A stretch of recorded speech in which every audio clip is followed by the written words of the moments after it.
Election commission हाथ बंधे हुए भैया, क्योंकि उनके पास सिस्टम नहीं रहता, यानी कि लोग नहीं रहते उनके पास। जीएचएमसी माने ग्रेटर हैदराबाद म्युनिसिपैलिटी कॉर्पोरेशन। ये लोगों को जांच पड़ताल कर कर इंफॉर्मेशन देना पड़ेगा और ये सारा इंफॉर्मेशन को सबूत के साथ प्रेजेंट करना पड़ता है। पहले एक बार दे दिए इलेक्टोरल के बारे में, हम वो polling booth, sensitive polling booth का भाई डेटा दे दिए। अब मैं पूरा कैंपेनिंग छोड़कर फिर से इनको सबमिट करते रहूं। जीएचएमसी तनख्वाह लेती है, जीएचएमसी टैक्स ले लेती है और मैं काम करना उनके लिए। मैं भटकूं जाकर, मेरे कार्यकर्ता भटके इधर उधर, मैं तो फिर मैं अपना कैंपेनिंग कब करूं? मैं जिस घर में पोलिंग बूथ है उस घर के निवासी उस घर में ही बैठ रहे, ठहरते वो लोग वहीं पर। बगल में कॉर्पोरेटर एमएम का घर है, ये मेरा काम है देखना। मैं कैंपेनिंग में गई, वहां ऐसे 2 बूथ बाहर आए, तो मैं कैंपेनिंग छोड़कर इनके लिए काम करूं। कल स्टेट इलेक्शन कमीशन से जीएचएमसी को फोन गया, जीएचएमसी वाले हमको फोन करें और पूछते आप दीजिए कॉन्स्टिट्यूएंसी वाइज इसको डिवाइड करके दीजिए बोगस वोट्स। मैं लोगों को रख के करूं ये काम, तो मेरा काम कब करूं मैं? लोकसभा चुनाव 2024 के लिए हैदराबाद में भी लड़ाई तेज हो गई है। हैदराबाद में भी बोगस वोट के लिए लड़ाई शुरू हो गई है। हैदराबाद में ओवैसी के खिलाफ माधवी लता चुनाव लड़ने वाली हैं। वहीं हाल ही में बीजेपी उम्मीदवार माधवी लता ने ओवैसी पर एक बार फिर तंज कसते हुए बोगस वोट के बारे में बात की है। इस पर बोलते हुए उन्होंने कहा है कि हैदराबाद ग्रेटर नगर निगम हमसे बोगस वोट के बारे में जानकारी मांग रहे हैं। उन्होंने आगे कहा कि जीएचएमसी यानी ग्रेटर हैदराबाद म्युनिसिपल कॉर्पोरेशन जनता के पैसों से चलती है और वे चाहती है कि हम ये काम करें। सुनिए उन्होंने ये क्या कहा। जी, डेथ थ्रेट्स जो असदुद्दीन जी को मिल रहे हैं, कैसे मिल रहे हैं? कोई आके दिए उनको, कोई पत्थर फेंके उनके ऊपर, कोई कुछ करे उन लोगों को। ये तो सोशल मीडिया में है ना भैया, सोशल मीडिया में मुझे तो दुनिया आ रहे। क्या कभी मैंने बाहर कहा है? सोशल मीडिया वाले कौन रहते? एसी में बैठकर आराम से जो मुंह में आए बोलते रहते हैं। और दूसरी बात, कैसा यकीन करूं मैं कि ये असदुद्दीन जी के लोग ही हो सकते हैं ना, जो उनको ही डेथ थ्रेट्स के जैसे डालते हैं। हमको तो पता नहीं चलता ये सोशल मीडिया वाले कौन है, ये सारे डाल रहे हैं, तो उनके लोग क्यों नहीं हो सकते ये? अच्छा, उसकी जगह पे मैं ओपन एक इनके थ्रेट्स कैसे रहते मैं दिखाती हूँ। Siasat editor Zahid Ali Khan ji, Rahnuma Deccan chief editor Syed Vicaruddin ji and Munsif Editor-in-Chief Khan Lateef Mohammad Khan ji played a very important role in bringing out scandals related to Waqf Board properties and irregularities going in the Waqf Board.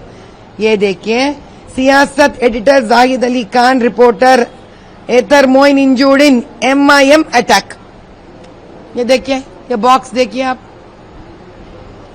साहब। लोगों को attack करने वाले तो ये लोग हैं, इनसे चाहिए लोगों को सिक्योरिटी। इनको किसकी सिक्योरिटी चाहिए? ये तो 2-2 पिस्टल लेके फिरते हैं ना, इनको सिक्योरिटी चाहिए। Z+ सिक्योरिटी है इनको सिक्योरिटी चाहिए। ये लोग कैसे लोगों से फिरते हैं बताइए? मुख्तार अंसारी जी जैसे लोगों से दोस्ती है इनको, बताइए इनको चाहिए सिक्योरिटी? भाई ये किसी को नहीं छोड़ते। ये तो किंग्स ग्रुप के भी दोस्त है ना, और किंग्स ग्रुप कैसा है सबको मालूम है। जो हैदराबाद के हैं उनको मालूम है किंग्स ग्रुप कैसा ग्रुप है। ये लोग किस किस को मारते हैं, किस किस को धमकियां देते हैं, उनसे इनकी दोस्ती। अब आप पूछेंगे मुझे कैसे मालूम? इनका इलेक्शन कमीशन में जो गाड़ी इन्होंने दिखाए थे ना, वो किंग्स ग्रुप का तो गाड़ी है। अभी शाहनवाज जी जो फलकनुमा के बहुत बड़े दादा हैं, अब वही शास्त्रीपुरम में इतना बड़ा वो किंग्स का उन्होंने अपार्टमेंट्स वो पूरे करे उन्होंने डेवलपमेंट, वहीं तो इनका घर है। अब इनको किसकी डर है साहब? इतने जैसे ऐसे लोगों को जो पाल के बड़े करे इन्हों, जिनकी दोस्ती इनके साथ है। इसलिए आप कौन डरना चाहिए इनसे? MIM attack. और अभी छोटे अकबरुद्दीन जी तो कहते हैं हम रजाकार हैं। अब लोग बताइए, लोग रजाकारों से डरे या रजाकार लोगों से डरे? इतिहास क्या कह रहा है? कौन किससे डरे? अब बताइए किसको चाहिए सिक्योरिटी? करते ना भैया ये लोग, ओपन मारते ना ये लोग। कांग्रेस के मुस्लिम कैंडिडेट्स पे भी मारते ये लोग। हमारे शहजादी थी लास्ट टाइम जो चंद्रायन गुट्टा से उन्होंने लड़ी थी, उनके ओपन नुक्कड़ मीटिंग पे भी पत्थर फेंके, चप्पल फेंके ये लोग। किसी को छोड़े आज तक ये लोग किसी को नहीं छोड़े। तो बताइए तो सही, किसको किससे डर है? हाँ, वैसे तो हम कदर नहीं, जरा केयर नहीं करते, लेकिन इन्हों ज्यादा करते, इसलिए इन्हों पहले से जेड सिक्योरिटी रख लिए। हम आज आए भाई, इसके पहले कोई सिक्योरिटी था हमारे पास? हम 8 साल उनसे काम कर रहे हैं, पसमंदा मुसलमानों के बीच में, कोई हमको कुछ नहीं करे, हमको कोई सिक्योरिटी जरूरत नहीं पड़ा। गए सोशल वर्क का काम कर लिए आराम से।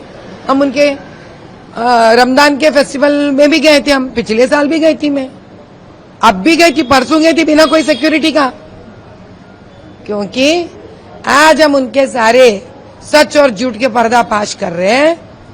अब हमारे ऊपर वही हाल हो सकता है जो बाकी के लोगों के ऊपर हुआ, जो सच्चाई को बाहर लेके आने की कोशिश कर। भैया, हम सेंट्रल इलेक्शन कमीशन को सारा डेटा और इन्फॉर्मेशन भिजा दिए। सेंट्रल इलेक्शन कमीशन इस पे रिएक्ट हुई है, बहुत अच्छी बात है, हमको बहुत अच्छा लगा। हमारा उम्मीद बढ़ा है वो लोग कि अब सच्चाई ही आगे जाकर जीत होती है। वो लोग यहाँ पे स्टेट इलेक्शन कमीशन को दिए, लेकिन स्टेट इलेक्शन कमीशन हाथ बंधे हुए भैया, क्योंकि उनके पास सिस्टम नहीं रहता, यानी कि लोग नहीं रहते उनके पास, जिसके लिए वो लोग लोकल जीएचएमसी के ऊपर आधार पढ़ना पड़ता है। जीएचएमसी माने ग्रेटर हैदराबाद म्युनिसिपैलिटी कॉर्पोरेशन। ये लोगों को जांच पड़ताल कर कर इन्फॉर्मेशन देना पड़ेगा, और ये सारा इन्फॉर्मेशन को सबूत के साथ प्रेजेंट करना पड़ता है। लेकिन ये जीएचएमसी वाले हमसे पूछते हैं इन्फॉर्मेशन, हम क्यों देना इनको इन्फॉर्मेशन? अभी पहले एक बार दे दिए इलेक्टोरल के बारे में, हम वो polling booth, sensitive polling booth का भाई डेटा दे दिए। अब मैं पूरा कैंपेनिंग छोड़कर फिर से इनको सबमिट करते रहूं, क्या यही मेरा काम है? एपिक नंबर तक दे दी ना भैया, मैं 1,60,000 वोट्स तो टाइप करो ना पूरे, जितने जितने हैं देखो, आप निकालो। डेथ वोट्स दी मैं, देखो निकालो। जिस घर के नंबर नहीं है लेकिन वोट्स हैं, मैं वो भी दी, जाओ वो घर है नहीं, देखो। मैं क्यों देखना भाई? जीएचएमसी तनख्वाह लेती है, जीएचएमसी टैक्स ले लेती है, और मैं काम करना उनके लिए। मैं भटकूं जाकर, मेरे कार्यकर्ता भटके इधर उधर, मैं तो फिर मैं अपना कैंपेनिंग कब करूं? मैं यही मेरा काम है। मैं सबमिट करी जो मेरे पास है, वो भी कैसा करी? इतना मेहनत करने के बाद ही तो आता ना, जो काम उनको करना है मैं करके दी उनको। अब जीएचएमसी की जिम्मेदारी बनती ना, वो लोग क्या करेंगे? क्यों? हालांकि कल की बात है ये, चंद्रन गुट्टा में कल और एक तजुर्बा हुआ मेरा।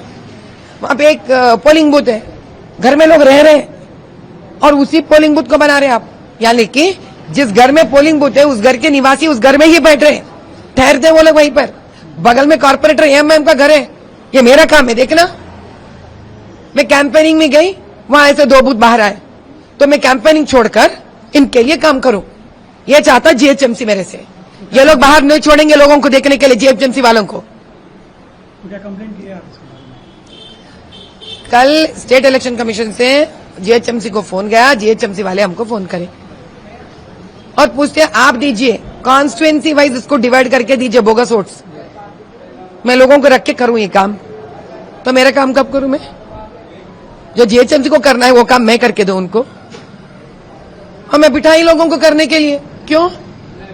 चारा भी तो नहीं है ना मेरे पास। अब मैं बात करूंगी उनसे, आपका करने का काम मैं कर रही हूं, छोड़ेंगे वो मुझे?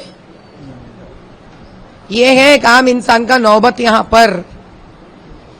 मुझे पता है इसका भी कुछ तो निकलेगा इंतजाम, ये कर तो करेंगे, लेकिन मैं डरने वाले में से नहीं हूं। मैं जितना कर सकी आज तक मैंने करके डेटा उनको दे दी, अब उनकी जिम्मेदारी है। एपिक नंबर है ना भैया, which is a open fact, you can type the epic number. हमने और एक इंटरव्यू में भी, शायद मेरे हिसाब से ये एक इंटरव्यू में था, मैं जहां तक मुझे याद है, मैंने टीवी का स्क्रीन रखकर एपिक नंबर टाइप कर कर मैंने दिखाई उनके स्क्रीन पे। अब बताइए मैं क्या करूं? टाइम्स नाउ नव भारत डिजिटल की रिपोर्ट।